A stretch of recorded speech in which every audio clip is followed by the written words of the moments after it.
We'll start now the Word of God.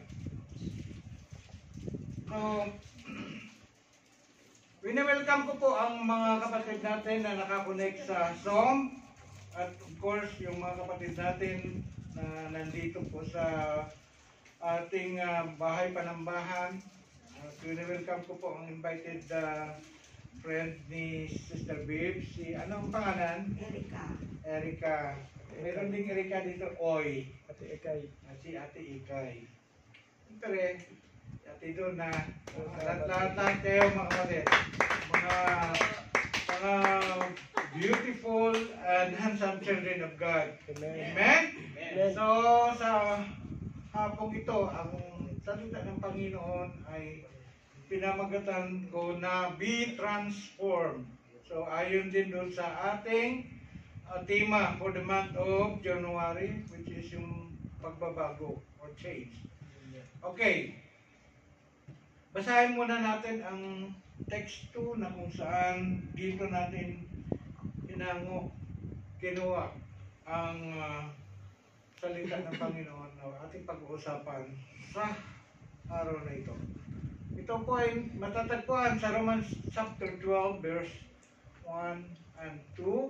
Sabi doon ni Paul, "Therefore, I urge you, brothers and sisters, in view of God's mercy, to offer your bodies as a living sacrifice, holy and pleasing to God.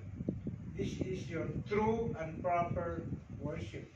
And verse 2, "Do not conform to the pattern of this world, but be transformed by the renewing of your mind. Then you will be able to test and approve what God's will is, His good, pleasing, and perfect will." Sa Tagalog.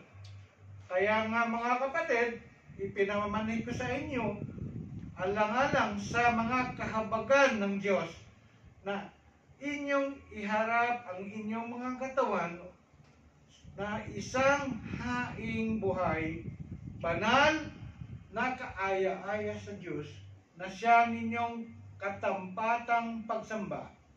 Verse 2, "At huwag kayong magsiayon sa sanlibutan ito, kundi mag-iba kayo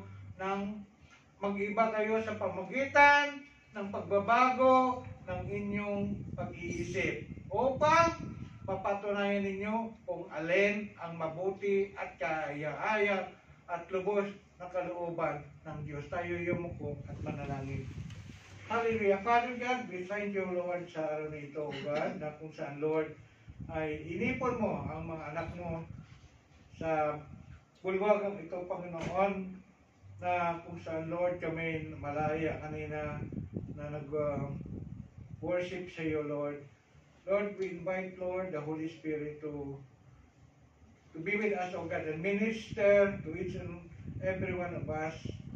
And Lord, let this word, O God, be clear, na marinig, Panginoon, ng mga anak mo, Panginoon, Lord God.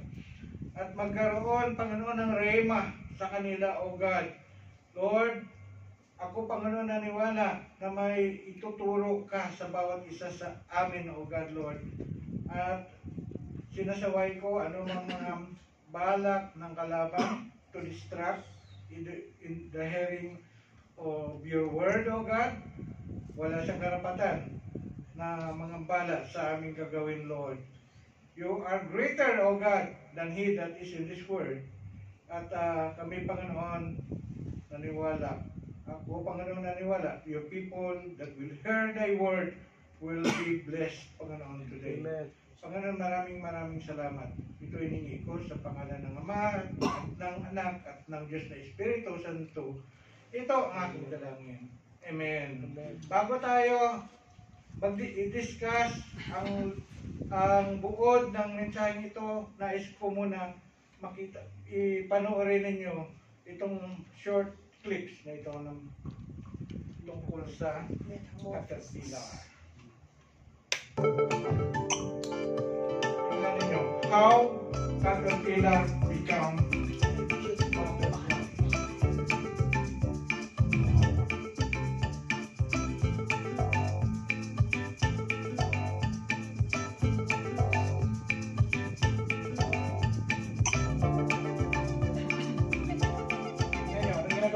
Kain na kain na kain.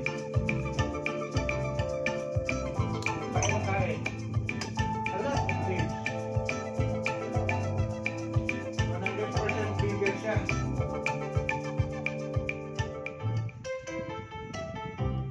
Yan, nakabit na siya. Sa, may sinasabitan niya.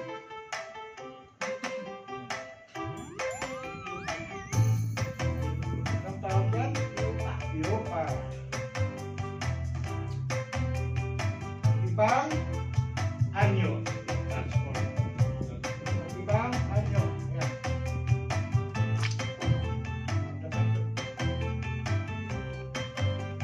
Ito po. Ito. Wow! Beautiful! Naging maganda. Wow! Naging beautiful butterfly. Yan. So, hanggang yan na lang po. Nakita po natin kanina ang caterpillar, pag tinitingnan natin, nakakadiri. Kapag, no, di ba? Nakakatakot, para pang uod. Pag dumapo sa inyong katawan, baka ikaw ma-allergy. Di ba? Merong gano'n na namumula. No? Namumula. Ganong caterpillar na nag-cause ng allergy, skin allergy. So makita po natin from yung pangit siya tingnan noon nung siya ay caterpillar, nag-change, nag-transform into a beautiful butterfly. So ito po ay related din sa ating mga anak ng Diyos. Dati po tayo ay caterpillar. Caterpillar po tayo noon. Pangit tingnan. No? At ang nangyari, kain tayo ng kain. Diba? Yan, kain ng kain. No, ano yung equivalent ng leaves na yun na kinakain ng caterpillars para sa atin? Word of God. Ito po yun, yung pakikinig ninyo ngayon ng salita ng Panginoon. Kumakain kayo. Kain ka ng kain. Habang patuloy kayo na kumakain ng salita ng Panginoon, no, sabi, man does not live in bread alone, but in every word that cometh from the mouth of God. Kayo po ay lalaki. No, 100% niya yung nandoon. Kayo po ay lalaki, magpatuloy kayong kain, mga kapatid. Walang problema yung kain. No, we encourage you. I encourage you to eat and eat and eat. Wala siyang ginagawa kundi kain lang ng kain. Ganun din gagawin natin. No, hindi ko sinasabi na tumigil tayo sa paggawa ng ibang bagay. But we need to eat and eat and eat the Word of God. Because it will be our nourishment for our spiritual life. Amen? So, who want to stay as a caterpillar?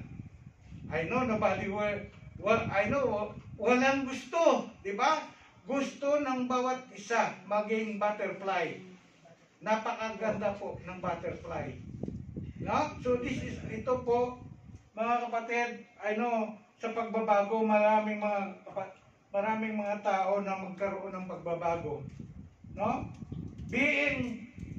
Before, when we are transformed, we will become from bad to being good. Tama? Being a sick person into a healthy person. Being a loser and to being a victorious. Being weak to being strong. Being powerless to being powerful. Amen. Being a person full of hate to a person full of love and forgiveness. A person who is slave to a sin to a person who is redeemed and free. A person who is captive and now he is in freedom. A person who is unfaithful to a person who is faithful. A person who is unfruitful to be fruitful. And a person full proud and a person who is humble. A person who is disobedient to a person who is obedient. So ito po yung mga hangarin natin. Di ba mga kapatid? No? Ano po ang ibig sabihin ng transformation? Ito po ay hango from the Greek word metamorphos. It means to change into another form. This is where the word metamorphosis derived from. No, Greek word non metamorphos. Okay, doon nanggaling ang word na metamorphosis. A good example is what we have seen, yung pag-transform ng caterpillar into a butterfly. So in the New Testament, nangyari po yan doon sa transfiguration ni Jesus Christ. Sa Matthew chapter 17 verse 1 to 2, ang sinabi doon, now after 6 days, Jesus took Peter, James, and John. Tatlo niyang disciples, sinama niya. No? They then led him up in a high mountain by themselves. And verse 2, sabi doon, and he was transfigured before them. Nagbago ang anyo ni Jesus Christ. No? His face shone like the sun, and his clothes became as white as the light. Dito po nakita ng mga disciples nila ni John, nila ni Peter, no? Ni James, nakasama kausap ni Jesus Christ si Moses. At saka sino yun? Abraham? Elijah. Ito, si Jepo nagbabasa ito Kaya alam niya no? Si Elijah at saka si Abraham ay nakita ng mga disciples kasama si Jesus Christ. So yun, ang sabi nga dito, how about Christian transformation? What is the meaning of Christian transformation? Ang sabi, ang Christian transformation is a change from a life that conforms to the pattern of this world into a life that pleases God. No? Yung pamumuhay, sabi niya, ito ay ang pagbabago mula sa isang buhay na umaayon sa takbo ng mundo tungo sa isang buhay na kung saan tayo namumuhay na nakakalugod sa Diyos. Yan ang Christian transformation. No? Then, how should you be transformed? Nakita ko natin kanina kung paano na-transform ang caterpillar. Ito po. Christians are to undergo a complete change which under the power of God. Okay. We have to undergo, no? A complete change under the operation, under the power of God. Kailangan ang Diyos ang magbago sa atin. Pero ang kailangan lang natin, we have to submit ourselves like that. You know, God is the potter and we are the clay. No? So, minumold ng potter ang clay. No? God is molding us, mga kapatid, no? Minumold tayo ni Lord. So transformation is something we allow to be done to us. If we will not allow God to transform us, walang mangyaring change sa buhay po natin. No, it is not something we do by our own ways or effort or power alone. Hindi yun sa sarili natin, katulad ng mga previous message ni Pastor Ili kung saan tuwing New Year, nagde-declare ng New Year resolution. He tried to change himself by declaring New Year resolution. Nangyari po yan, naranasan po natin yan. Ako, how many times na nag-declare ako ng New Year resolution? Pero 1 week lang. I declare I will stop smoking. 1 week lang, 1 week nga. Hindi ako nag-declare, pero after 1 week, balik na naman. Diba? So nothing happened, no changes, no transformation. Because I did it on my own way, without God's way. So, sabi dito, but we must submit to God's power and by His grace, we who are the caterpillars are to become butterflies. Yan ang i-aim natin. I want to be a butterfly Christian. Hindi yung butterfly Christian na lundag dito, lundag doon. May mga ganun, di ba? Lipat-lipat. Grasshopper. Grasshopper ba yun? Lundag-lundag. So, ang beauty, ang binabanggit ko dito, ang beauty, the beauty of being a butterfly, yun ang ating i-after. Hangarin po natin na tayo ay magiging katulad ng butterfly na maganda tingnan, beautiful. Amen? Matransform tayo into a beautiful butterfly. No. So, ano ang layunin? What is the purpose of why God want us to be transformed? Sabi doon, no? Sabi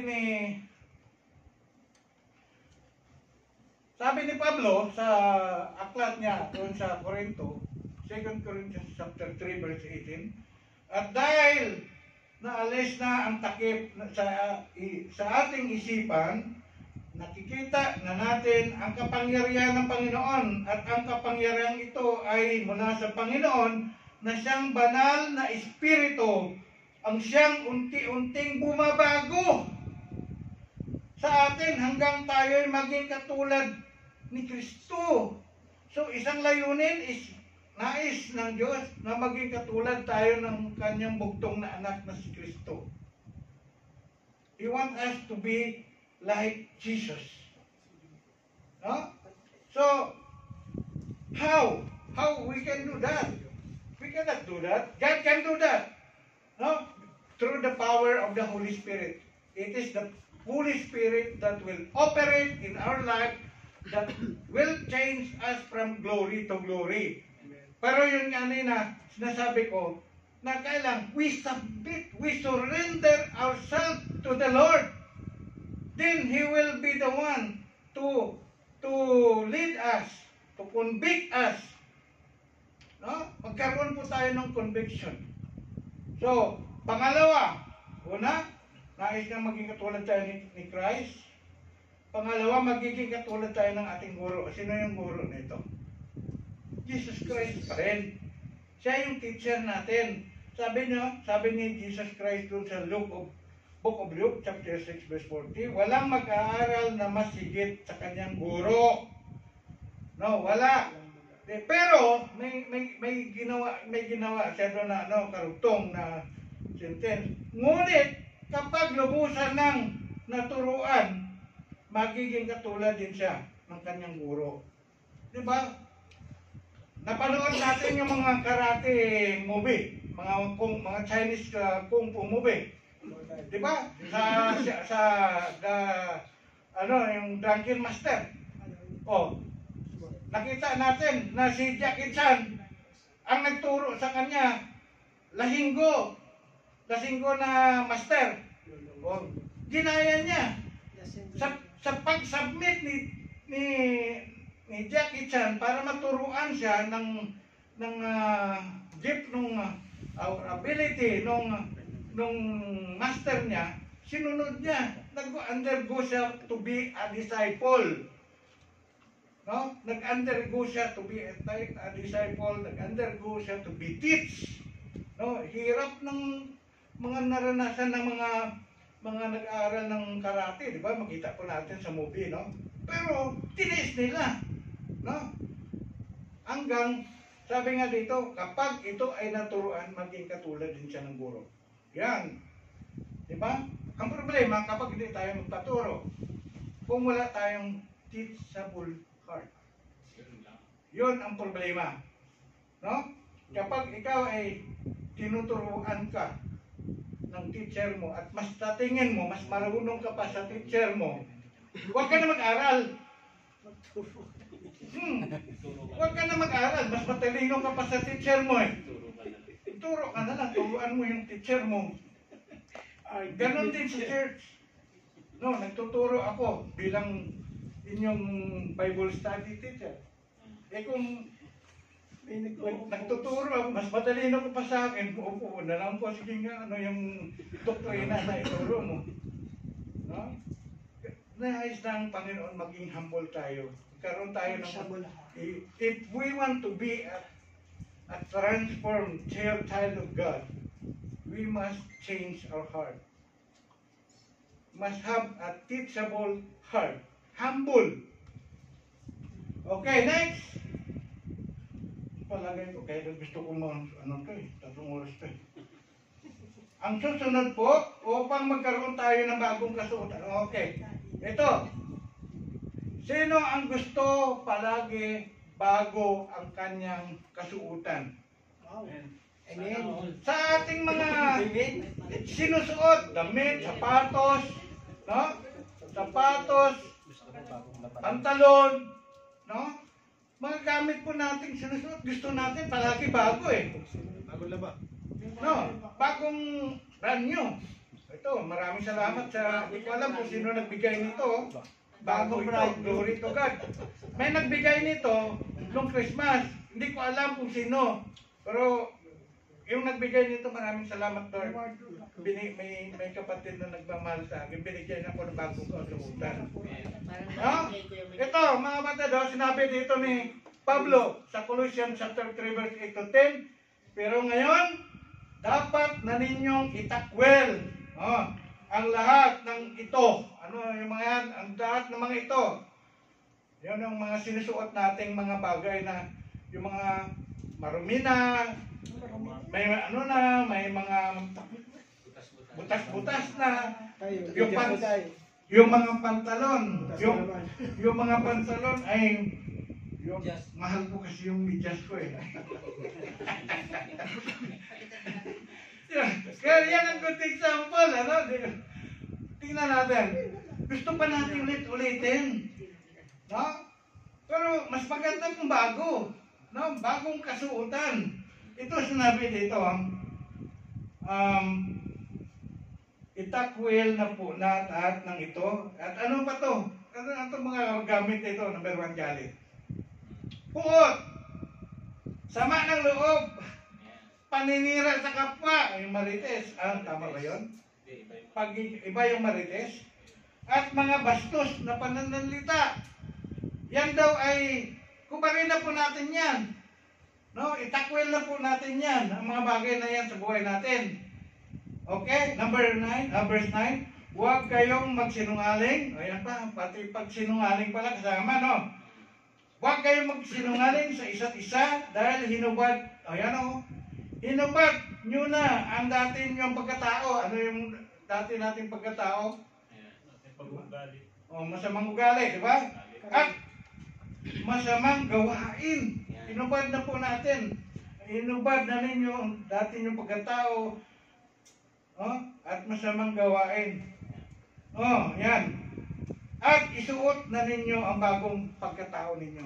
Which is, kaya nga, those who are in Christ, anong tawag doon? He is a new creation. He is, behold, the old has gone. Ito yung mga, and the new has come. Diba? Dati, yung dating pagkatao po natin, sabi ko nga doon kanina, tayo ay mga gumagawa ng mga bagay na hindi natin Akala natin, naintindihan naman ako ni Lord, I am still in the flesh, gano'n. No? Ginagamit pa po natin yan. Tao lang naman ako. Ako ay mahihina. Hindi nalulugod si Lord dyan. No? Because if you are doing it willfully, deliberately, or intentionally, ang paggawa ng mga bagay na yan, may pananagutan siya kay Lord. Amen. No? Lahat tayo nagkakasala. Amen? Pero tayo mga born again, tayo mga nasa kay Kristo, kung magkasala, tayo dulas-dulas na lang dapat. Dulas-dulas lang. Dulas lang ha, wag bago. Hindi yung intensyon na gagawin mo, namumuhay ka doon sa mga dati mong gawain. Malinaw? Amen. Malinaw. Number 4. Ano yung layunin? Upang maihandog natin ang ating mga sarili na maging katanggap-tanggap sa Kanya. Nais ng Lord, sabi nga, offer your self as a living sacrifice, holy and acceptable to Him, to God, di ba? Upang maihandog natin, masabi po ba natin na ang buhay natin sa harap ni Lord, maging katanggap-tanggap sa Kanya. Ito, sinabi ni Pablo sa Romans, kaya nga mga kapatid, nakikiusap ako sa inyo. Nakikiusap pa, no? Ito yung verse 1 ng natin. Alang-alang sa maraming pagkataong kinawaan tayo ng Diyos. Ibigay ninyo sa Kanya ang inyong mga sarili. Yan ang tanong. Ibinigay pa po na po ba natin ang sarili natin sa Diyos? Binigay na po ba natin? At pag binigay natin, Lord, I offer. Diba may awit niya yun? Ano yung awit natin na yan? Lord, I give you my heart. Ha? Ano yan? Oh. Lord, I give you my heart. Yun. I give you my soul. Yun. I live for you. I live for you. Diba? Ganun, diba? Minsan nawit lang natin pero hindi natin naintindihan kung ano ang ibig sabihin ng inaawit natin. Pag sinabi mo, Lord, I give you my heart, kung hindi mo ginawa, hindi mo naman ginawa yan, hindi mo pa sinurrender buo ang buhay mo sa Kanya. Kasi there is evidence if a person really surrendered her or his life to God. May prutas, di ba? Mayroong mga prutas. No. May evidence. Okay. Sabi niya dito, anong susunod doon? Ibigay ninyo sa Kanya ang inyong mga sarili. Hindi yung ibibigay ninyo sa Kanya ang sarili ng iba. Natin, personal nating ibibigay natin. Bilang handog. No, bilang handog na buhay, a living sacrifice. Banal, no? Binanggit ito, banal. At kalugod-lugod sa Kanya. Amen? Yan ay pang-apat, pang-lima na layunin or pang-number 5 na purpose for transformation is upang malaman natin ang Kanyang kalooban. Doon pa rin nanggagaling itong na ito, no? Sabi dito sa Colossians chapter 3 verse 8 to 10, huwag kayong makiayon sa takbo ng mundong ito. Sa halip, hayaan ninyong baguhin ng Diyos ang inyong pag-iisip upang maunawaan ninyo ang Kanyang kalooban. Sa gayon, magawa ninyo kung ano ang mabuti, malaman ninyo, kung ano mabuti, kalugod-lugod at ganap sa kalooban ng Diyos. Yan. Upang malaman po natin kung ano yung kalooban ng Diyos. So that we will know the will of God. No? Maraming mga bagay na nagdesisyon tayo. Lord, will mo ba ito? Lord, kalooban mo ba to? Minsan, sige lang tayo, banat lang tayo ng banat.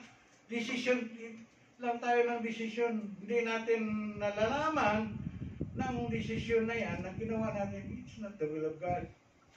No? So, how to know the will of God? Ito lang. No? Huwag tayo daw makiayon sa takbo ng mundo. Okay? So, ganyan ang layunin, mga kapatid. Ganyan ang layunin ng pagiging transform. Sa katunayan, ito ay layunin ng pagiging isang Kristiyano. Ngunit, bakit hindi naranasan? May mga taong hindi nakaranas. O may mga mananampalataya na hindi nakaranas. At maraming pagbabago, no? Na inalok ng Diyos. Marami, no? May mga ganun pa rin. Caterpillar pa rin, no? Bakit nanatili silang caterpillar? Ano kaya ang rason? Maari ito po ay ang dahilan may mga hadlang. No? Mga hindrances. So, ano yung mga hindrances na naghadlang para sa pagbabago ng isang tao? Kasalanan na hindi maiwan. Attachment to sin. Ayan. Attachment to sin, number 1. Ang kasalanan ay nagpapakaligaya sa tao sa maikling panahon. No? Lamang. Maikling panahon lamang. Maraming tao ang nahirapang talikuran ang makasalanang mga gawin na humahadlang sa kanilang espiritual na paglago at pagbabago. Amen. No? Yan ang isang dahilan, attachment to sin, or yung kasalanan na hindi pa natin na pagsisihan. Kailangan i-repent. Kailangan muna i-recognize natin yung ginagawa natin ay kasalanan. Pero kung gumagawa lang tayo ng isang bagay at hindi muna acknowledge, hindi muna realize na ito pala ay kasalanan, hindi nalulugod ang Lord dito. Sige ka lang ng sige. Pinagpapatuloy mo. Then, that is one of the reasons why you are not changed. Why you are not transformed. Sabi nga dito sa Isaiah chapter 59 verse 2, ang masasama ninyong gawa ang dahilan ng pagkawalay ninyo sa Diyos. Nagkasala kayo, kaya hindi ninyo siya nakikita. Or hindi ninyo siya makita. At hindi niya kayo marinig. Diba? Minsan, that is also the reason why our prayers is not answered, because God says, my face is far away from the wicked, but my ears is inclined to the cry of the righteous. No? Yan ang mga kapatid. Yes, we acknowledge that all have sinned and fall short to the glory of God. Pero, mayroong kasalanan na sinasabing kasalanang nakakamatay. Diba? Yan ay tatalakayin natin yan sa ating statement of faith, yung tungkol sa doktrina ng kasalanan. Amen? Kasi mayroon ding forgivable sin and unforgivable and a sin that cannot be forgiven. Ang sin that cannot be forgiven by God is blasphemy. Blasphemy of the Holy Spirit. No? Kapag ikaw ay gumawa ng blasphemy against the Holy Spirit, you cannot be forgiven. Katulad ng ginawa ng mga Parisiyo na sinabi nila, kaya lamang gumawa, nakapagpagaling si Jesus Christ, no? Dahil may kapangyarihan daw siya ni Beelzebub. That is blasphemy. They attach the words of the Holy Spirit to the devil. No? The idea, yan ang kwan, no? So, itong unang dahilan bakit hindi na nagkaroon ng transformation. Number 2, ano? Anong dahilan? Pangalawa? Worldliness. Yan. Ang pagiging makamundo. Sabi dito, ang labis na pagmamahal sa mga makamundong bagay o kasiyahan ay isang hadlang sa paglagong espiritual na magdala sana sa kanyang pagbabago. Worldliness, ang pagiging makamundo. Ito binanggit ni Jesus Christ doon sa 1 John, si John pala. Sinabi ni John, 1 John chapter 2 verse 15 to 17, do not love the world or anything in the world. If anyone loves the world, the love of the Father is not in him. Okay, ano ba yun? Anong ibig sabihin nun? Huwag daw mahalin ang mundo. Dahil ang pagminahal daw natin ang mundo, ang pag-ibig, pagmamahal ng Diyos Ama ay wala sa Kanya. Ano ba yung mga yun? Binanggit din dyan. Ina-identify ni John. Sabi doon sa verse 16, nandyan, no? For all that is in the world, it is number 1, desire of the flesh. Kita ng laman. O yan ang una. Kita ng laman. Okay. And the desires of the eyes. Yung desire of the eyes. Yung kita ng mata. No? Diba maraming nagkakasala dahil sa mata? O manunood ka ng mga bold movies. No? Mga malalaswang mga panuurin. O yan ay pita ng mata. Ito yung entrance of sin. Yung mata natin. Kaya mag-ingat tayo sa mga tinitingnan natin, pinapanood natin. No? Yung desire of the flesh. Alam na ninyo yan. Kung ano yung desire of the flesh. No? Mga fornication, yung mga adultery, yung so forth. No? Ang pride. Kayabangan. Pride of life is not from the Father but is from the world. Mag-post ka lang sa Facebook. Hey, ilan ang likes? Tingnan mo nga. Uy, nag-post ako ng picture ko. Doon ako sa report. Tingnan mo nga kung ilan na yung likes ko. Tinitingnan ko. Ay, marami magkagusto. Pride yan! No? Isang uri ng pagmamayabang yan.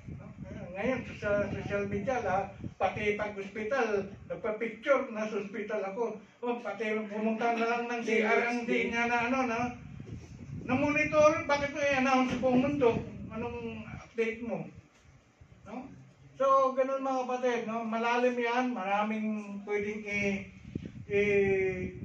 elaborate tungkol sa tatlong yan. Ay yung mga gawaing makamundo, desire of the flesh, pita ng laman, pita ng mata, at ang kayabangan. Yan, ang kayabangan na yan. No, maraming gustong maging magaling, makilala, maging sikat. Diba? Pero makita niyo si Stephen Curry, galing no, pag mag-shoot ng 3 points, hindi siya nagpamayabang. Alam mo, binabalik niya, ginagawa niya. Glory to God. Gumaganon siya, Ibig sabihin, pag nag-shoot siya, dahil kay Lord, I can do all things through Christ who strengthens me. Yun ang nakasulat sa kanyang sapatos. Di ba? Oh. Ganon si Stephen Curry. Oh. Ganon din tinatry kong gagawin tuwing mag-basketball ako. Glory to God! Yan! May achievement po tayo. Ibalik natin kay Lord ang glory. No! Si Lord! Si Lord yung ating napapapurihan, na-glorify. Wala tayo. Hindi tayo. Si Lord ang good. No? Only God is good, sabi ni Jesus Christ. Amen? O, pangatlo. Pangatlo is yun pa rin. Pride. Tama ba? Oh. Worldliness pala yun. Ito pride. Oh. Tama ba? Okay. Ang kayabangan tulad ng mataas na pagtingin sa sarili ay makahadlang sa isang tao na tanggapin ang pagdisiplina, pagtuturo, patnubay o gabay upang siya magkaroon ng pagbabago. Okay. So, okay. Proverbs 16 verse 18, pakibasa, sinong pwedeng bumasa? Kuya Saldi. Proverbs 10, Yeah. 18. Proverbs.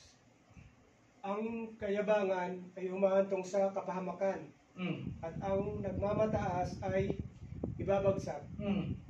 Higit na mabuti ang mamuhay ng may pagpapakumbaba kasama ang may hirap kaysa mamuhay kasama ang mayayabang at makibahagi sa kanilang pinagnakawan.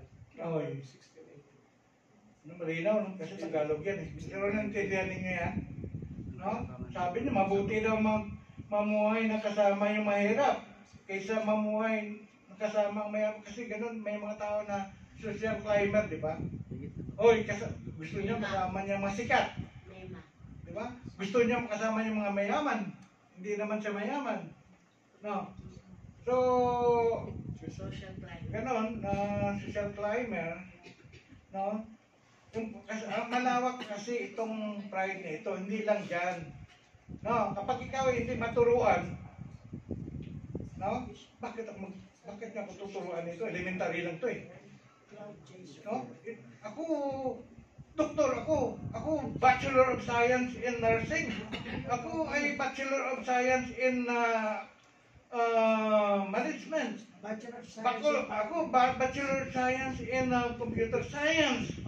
Tapos ako tuturuan niya kung paano alt control delete. Reset. Yun pala. Ayaw magpaturo. Alam niyo, ito lang yung sinabi ng aking kasama noon.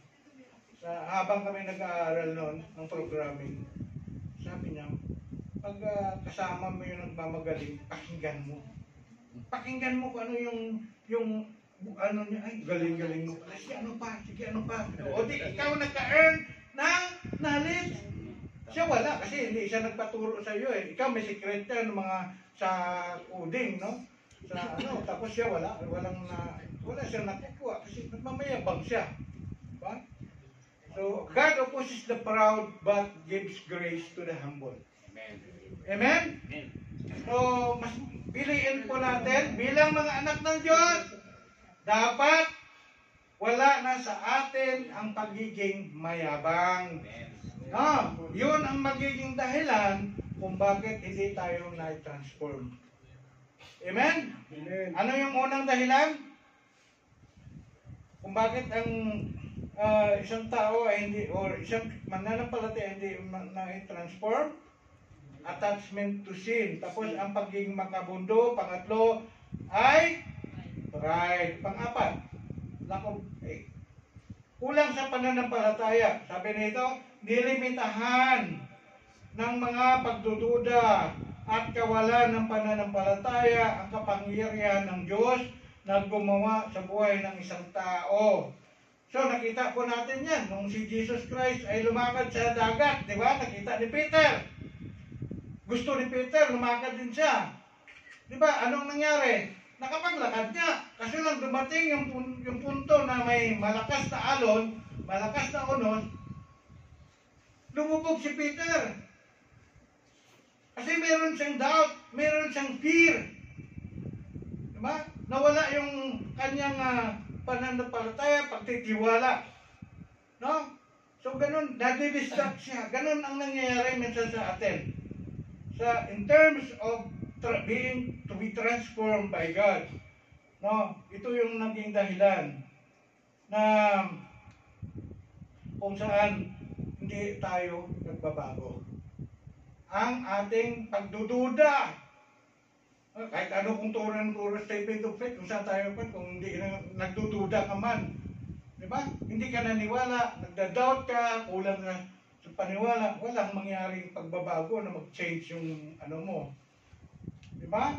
So, sabi ni James, sabi niya, ngunit humingi siyang may pananampalataya na walang anumang pag-alinlangan sapagkat yung nangangailangan, nag-alinlangan, sabi niya, ay katulad ng isang alon ng dagat na itinulak ng hangin at pinapadpad sa magkabila. Parang gumaganon lang yun. No? Pag may hangin papunta sa kanan, pupunta siya sa kanan. Pag may hangin papunta sa kaliwa, pupunta siya sa kaliwa. Pag may hangin na papunta sa norte, papunta din siya sa norte.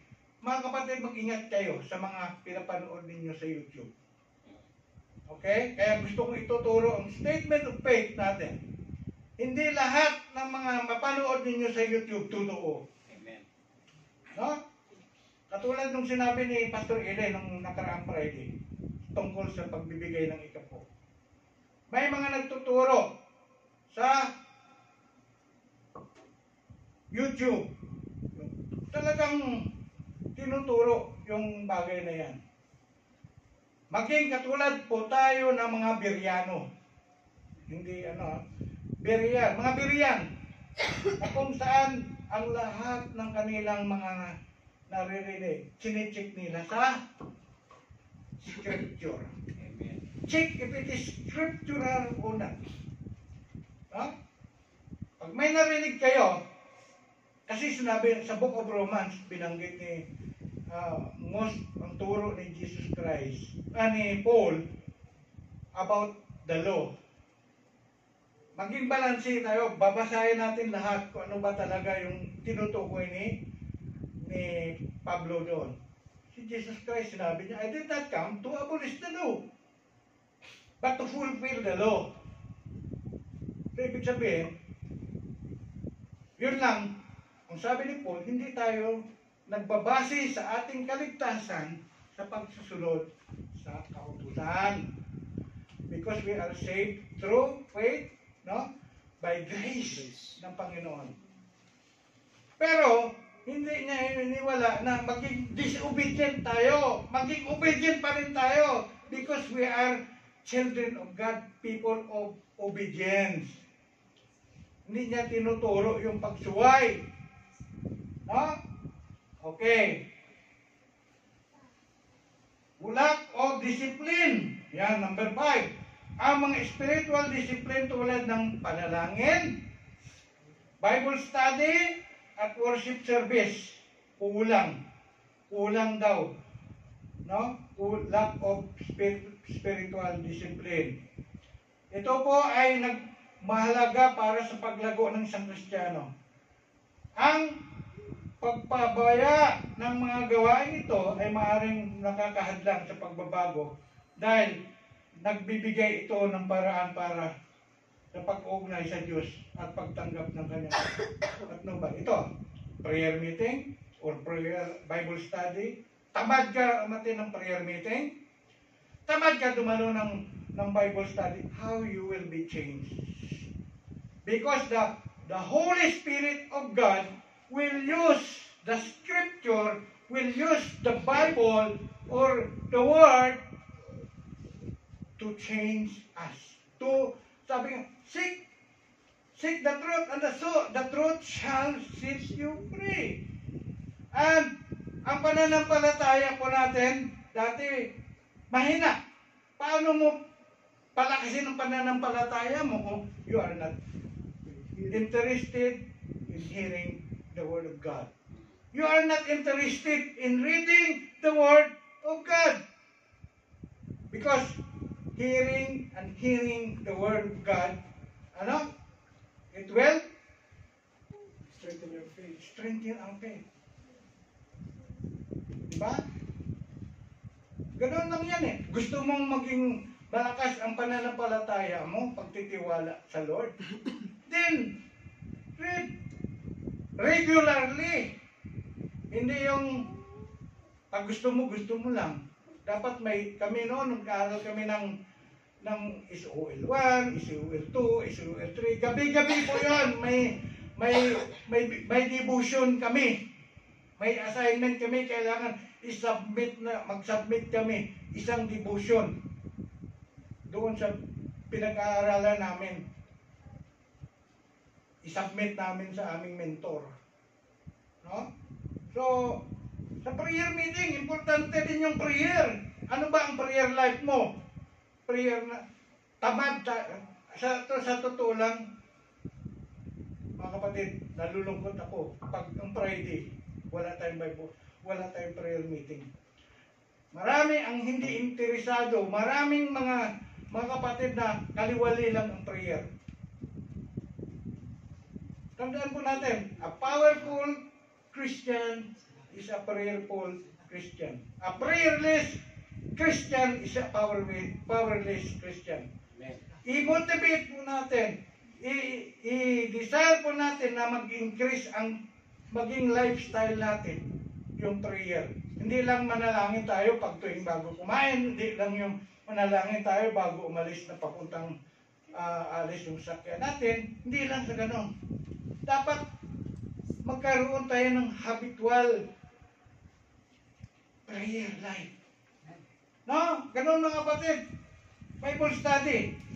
Sino interesado na dumalo ng Bible study? Kaya ako, pinupush ko ang mga Bible study group na huwag niyong hayaan na matapos mag-uwian tayo na walang Bible study. I'm very thankful sa grupo ni Kuya Eileen, Pastor Eileen. Kahit ilan lang sila. Natutuloy ang Bible study. Tingnan mo, si Juni at saka si Pastor, si Kuya Liv. Nagli-live na. Palakpakan po natin. Nagli-live na ng Bible study. Yan nag-change. Nakita natin yung transformation. No? Nakikita po natin transformation. Ako makulit. Palagi ko sinasabihan din si Jok. Ano? Bible study group nyo. Umalis na si Cha eh. Yung leader namin, sabi niya, oh. So, ginamit niya rin si Cha. Oh. Alis na kami. Yan oh. Ikaw na mag-lead. Kasi palagi siya umalis eh. Sino nilidan ko tayo? Nag-iisa na ako. Yung problema. Ganun mga kapatid. Ako, prangka ako mga kapatid ha. Prangka ako. It's better open review is better than secret. Ano yan? Open review is better than secret love. Amen. Pero mahal ko kayo lahat mga kapatid ha. Kailangan maging open ako sa inyo. No? Ganun part ng pagmamahal ko sa inyo. No? Sabi nga eh, the whole scripture is given by God.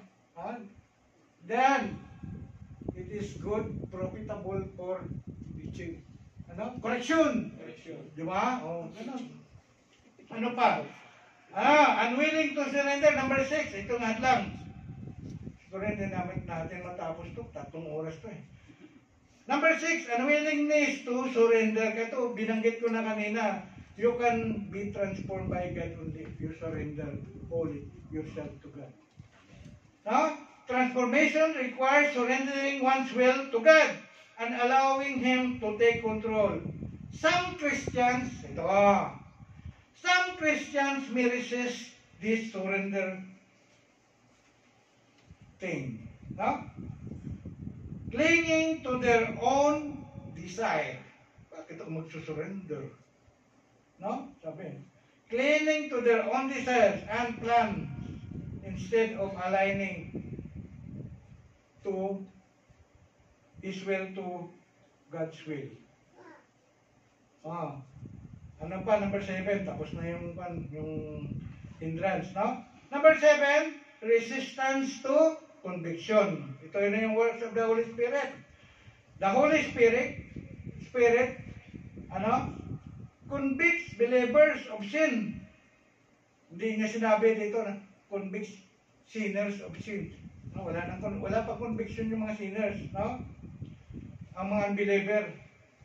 Mga believers yung niya. The Holy Spirit convicts believers of sin. Kaya kapag tayo gumawa ng kasalanan at hindi natin naramdaman na tayo may conviction na parang okay lang, hindi ka nakukonvict. Kung sabi nga ng worldly, konsensya. Wala kang konsensya, then you question yourself. Tanungin mo na sarili mo. Did I really surrender myself, my life, to God. Yan. Sabi na, the Holy Spirit convicts believers of sin and areas where they need to change. No? Some Christians may resist this conviction. Tama, mayroong tawag na resistance. No? Making excuses or denying their shortcomings instead of humbly acknowledging them and seeking God's help. Ay, salamat. Tapos, may kalati pa. Okay. So, why many Christians remain caterpillars?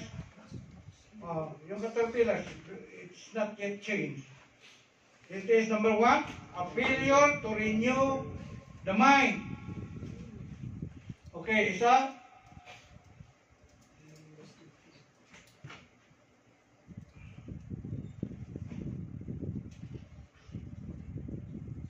Okay, there is a spiritual starvation diet. Ito yung bakit naging caterpillars pa rin. Nung kita natin kanina, caterpillars, eating. Walang ginagawa kundi kain ng kain, di ba? So, mayroong starvation of diet ang Kristiyano. Ano yung starvation na yon? Irregular prayer. Unulit ko ha? Irregular prayer or no prayer at all. How you can grow. No? Or irregular Bible study, or no Bible study at all. Or questionable or not consistent in attending church worship services to hear the word of God, to worship God. So, that is spiritual starvation diet, tinatawag. No? Walang feeding of soul. No? Dapat pinifeed po natin ang soul natin para tayo ay mag-grow deeper, grow stronger, and grow higher. Ang sabi nga ni Pastor Jonathan, grow wider. No? Ganun dapat ang aim natin. Lord, gusto kong lumago, gusto kong magiging transform from glory to glory, Lord. I surrender my life. I want, Lord, this area of my life to be transformed into this. No? From negative to positive. And number 3, consuming more spiritual junk food. May mga junk food din pala, no? Di ba, mga junk food masama sa kalusugan?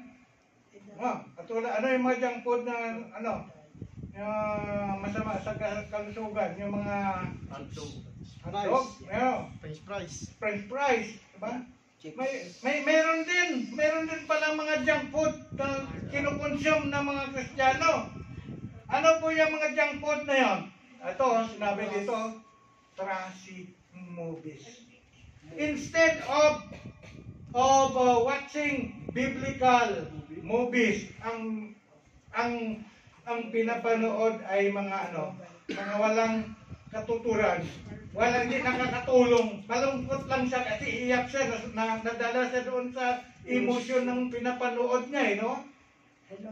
Pag ang pinapanood niya ay action, no? Kailan patayin yung criminal, nandadala rin siya, sige patayin mo, barilin mo. Nagkaroon siya ng heart na maging murderous. Di ba nandadala na naaalod siya? No? Now, instead of ito, ano pa yung mga diet na yan? Social media. Sa pagising pa lang sa umaga, tingnan ko nga kung ano yung sa TikTok, bagong trending sa TikTok. Tingnan ko, may paborito pa na pinapalo no? Tapos, hindi niya nalaman na naubos na yung oras niya. He spent 1 hour na nanood, hindi pa siya nakapagsaing at hindi siya nakapag-pray. Nauna si TikTok, nauna yung mga reel sa Facebook, no? Nauna ang mga reel na pinapanood niya. Nauna si NBA, sinong nanalo. Warriors pa o Lakers. Hindi, totoo. Ako, ayaw ko magpana. Guilty ako dyan. Guilty ako dyan. Kaya, Lord, sige Lord, sorry. Mag-pray ako pagkatapos nito. Basta importante, huwag natin kaligtaan si Lord. No? Dapat sa umaga pa lang, kung ano yung pinakain na natin sa soul natin, dapat more on spiritual. Amen? Ano pa? Computer games. Ano yung famous na computer games? Naka-consume ng maraming oras. Ba nga, nagsusugal pa dyan, ba? Scatter. Ano yan? Scatter. Hindi naman Mobile Legends. Meron pa dyan eh, Mobile Legends! Cellphone lang. O, si ba? Sa cellphone lang yun tayo. Ay, wala dyan cellphone. Wala dyan Hindi, mga kapatid, cellphone or laptop or iPad or mga kapatid, computer pa rin yan. Hindi lang yung desktop. No? Computer pa rin ito. Sa IT ako eh. O, ayaw naman wala, kayo na mag-aral. Magturo. Okay, worldly songs. Yan.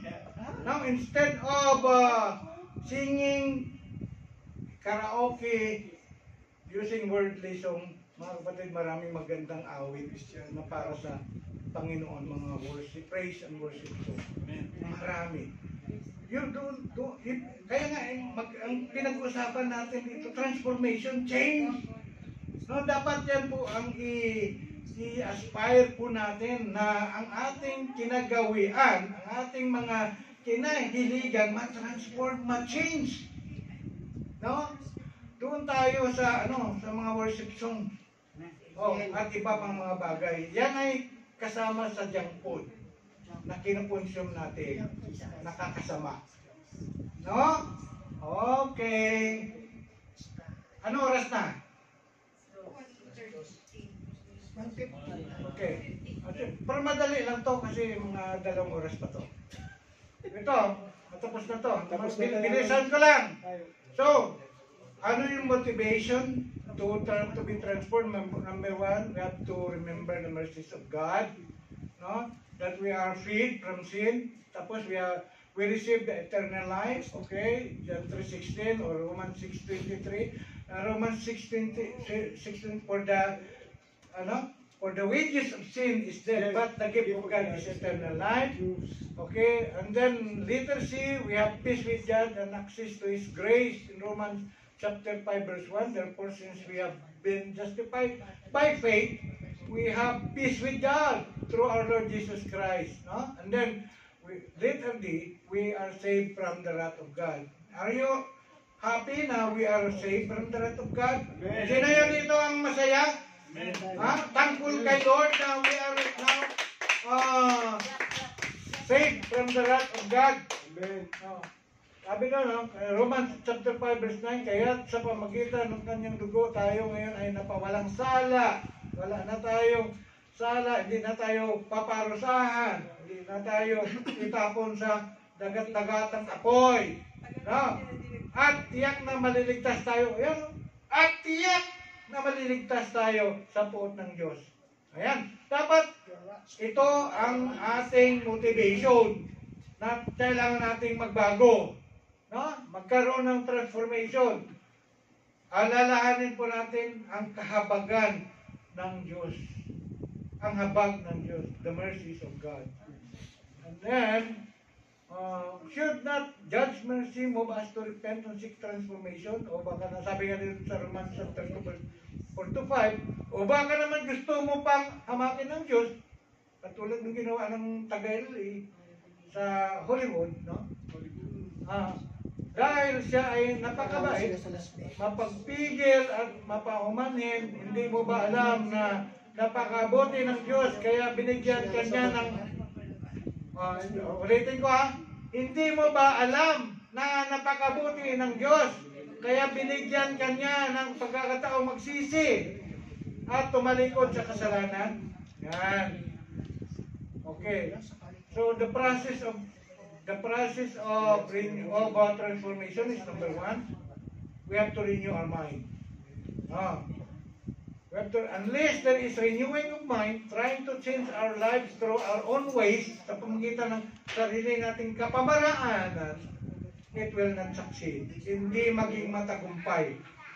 No? Proven po yan. Tulad ng New Year resolution. So, renewing the mind is made possible by what? Okay, pakibasa, babes. Ito, renewing of mind is made possible by what? Letter A, pakibasa. Please focus dito sa preaching, mga kapatid. Pag nagkwentuhan kayo, magtahimik na lang ako dito. Ha? We have to respect the word of God. Okay, number 1. Setting our minds on the things above. Kailangan natin i-sit, no? Ang focus po natin, no? Ang ating pag-iisip ay yung mga bagay na nasa langit. Okay, setting our minds on the things of the Spirit. Oh, sabi doon sa Romans chapter 8 verse 5, those who live according to the flesh have their minds set on the flesh desire. Binanggit ko kanina. But those who live in accordance with the Spirit have their minds set on what?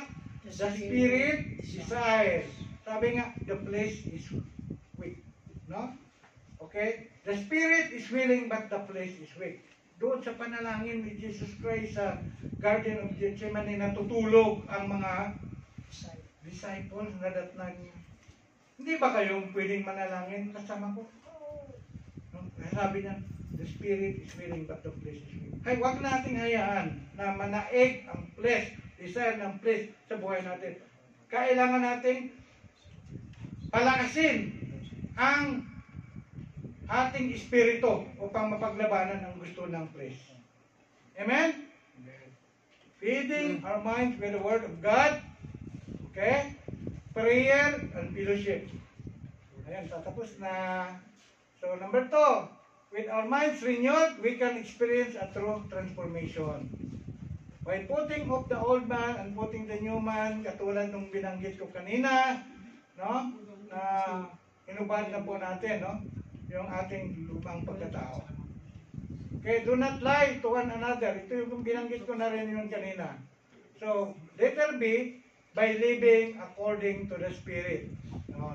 Romans chapter 8 verse 13, for if you live according to the flesh, you will die. Ayan, no? Malinaw, di ba? If you live according to the desire of your flesh, no? You will die spiritually. No? But if by the Spirit you will put to death the deeds of the body, you will live. Okay? So, conclusion, tapos na. Ay, salamat pa. We have been called to be transformed into the image of Christ. Okay? And nakita po natin kanina ang mga hindrance o mga balakid o mga hadlang kung bakit ang isang mananampalataya ay hindi nata-transform. Naging bonsai pa rin. Kung noon maliit siya, after 20 years of being a Christian, ganun pa rin siya, walang nagbabago. Ang tawag dyan, satanin, bonsai. Bonsai. Pagit tingnan, no, na isang sanggol, no, after 10 years, nagbibibiron pa rin, or after 20 years, nagbibibiron pa rin. Pagit tingnan, no? No, dapat maging matured na po tayo. Yan ang ibig sabihin. To be transformed is from baby to become a matured. Maging matured Christian na po tayo. Hindi matisisurin, hindi matampuhin. Diba? Ako kahit pinapagalitan ko itong mga kapwa ko pastor dito, lalo na si Pastorat, hindi yan sumasama ang loob sa akin. Kasi kahit si Pastor Ili, kahit si Pastor Cloud, hindi yan mga sumasama ang loob sa akin. Kasi ginagawa ko sa kanila, alam nila mahal ko sila. Ganun yun eh. I rebuke them with love. Ganun yun. Kasi kilala na namin ang bawat isa, di ba? Ito, sabi dito, are we submitting to brain surgery by the great physician? Who is the great physician? Jesus. Brain surgery, because we are talking about mind. No? God wants to give us a complete makeover. He has provided the blood of Jesus to remove the deformity of sin in our life. He provides the tools we have. We have the Bible study. Kaya makulit ako. Nang pagpatuloy yung Bible study, we have the prayer, we have prayer meeting, and we have the fellowship, which is the regular worship service that we have to fashion us to become a new person that God wants us to be. God wants you and me, all of us, to become butterfly. Hindi niya nais na magstay tayo to become, to be a caterpillar. So, mga kapatid, desire to be transformed. Kung may mga bagay pa sa buhay po natin, buhay ninyo, na nais ninyong i-change ni Lord, do not change it, mga kapatid. Do not do it by yourself, you will fail. But do it by the help of God. Do it and submit, surrender yourself to the Lord. Lord, I surrender these vices to you. No, i-surrender po natin. Pag sinurrender po natin, ibinigay po natin sa Kanya. Kapag ibinigay na po natin sa Kanya, hindi na natin kukunin ulit. No? Binigay na po natin. No? Surrender na po natin sa Kanya. And Lord, let the Holy Spirit operate in me. That what I want in myself to be changed, Lord, ay mangyari. Mahal po tayo ng Panginoon, mga kapatid. Ang nais ng Panginoon, from glory to glory, makita pa niya na tayo to become like Jesus Christ. So, remove the hindrances in your life, yung mga dahilan na ipinakita kanina. Remove all those things and remove the old person in you at isuklot ninyo sa buhay ninyo si Kristo. Then the Lord will change you from glory to glory. It happens to me before. God used my circumstances, my trials, to change me, to transform me. From being a stagnant at church attendee for 7 years, walang involvement sa ministry. But when the Lord touched me,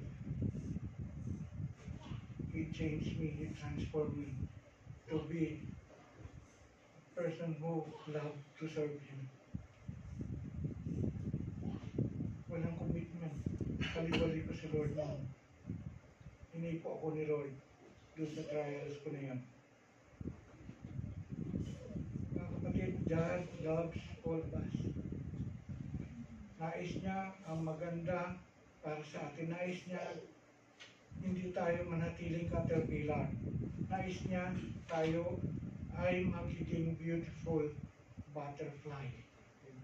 So desire to be transformed like a butterfly in your life. And this is the word of the Lord for all of us today. Amen?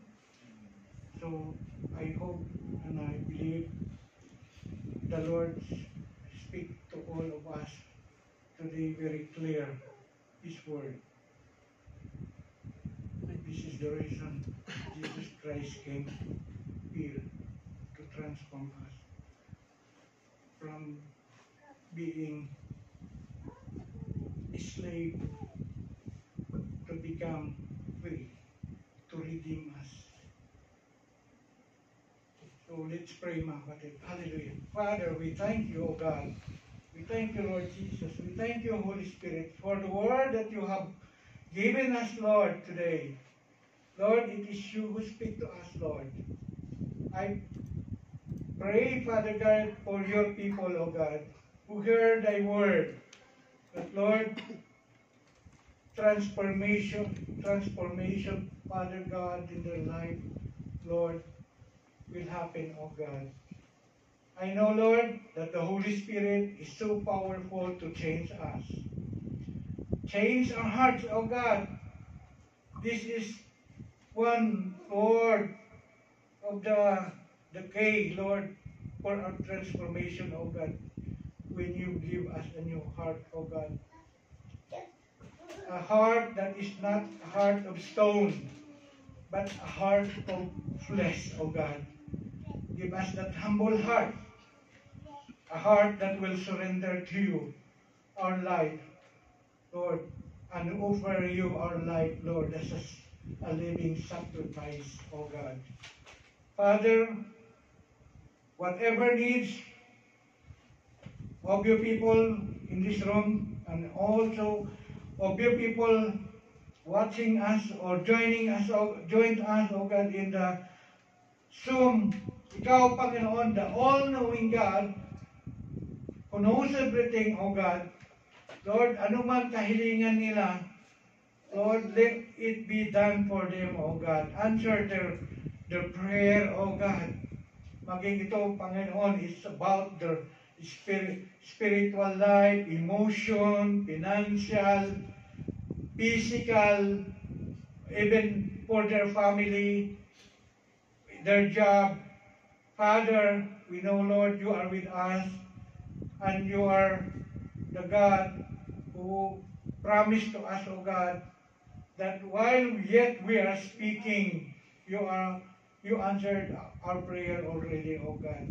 Thank you for that assurance, O God. I declare, O God, Lord, that this church, O God, this TCFIM, Lord, will grow in numbers. You will send, Panginoon, Lord God, people, Lord, who will serve you, Spirit-filled Christian workers in this church, oh God. You will nourish, oh God, or you will raise up, oh God, among brethren, oh God, in this church. Lord, the heart, oh God, to serve you, Lord, a servant heart. I claim, Lord, that Lord, you will expand your territory in TCFIM, that we will be able to reach out many souls, oh God, and bring in this church, because your mission for us is to bring people into your presence, oh God. Lord, hindi kami manghihina, hindi kami mawala ng gana. Lord, hindi kami titingin sa konting bilang namin dito, Lord, but you are teaching us. Lord, binibigyan mo kami, Panginoon, Lord God, minumulat mo ang aming mga mata, ang aming isipan na dapat may gagawin kami. We ask the Lord of the harvest to move, Lord. Father, bless all your children here, O God, sa araw nito, Panginoon. I thank you, Lord. I thank you, Holy Spirit. This is what I pray in the mighty name of our Lord Jesus Christ. Lahat ng mga anak ng Diyos, sabi na, Amen.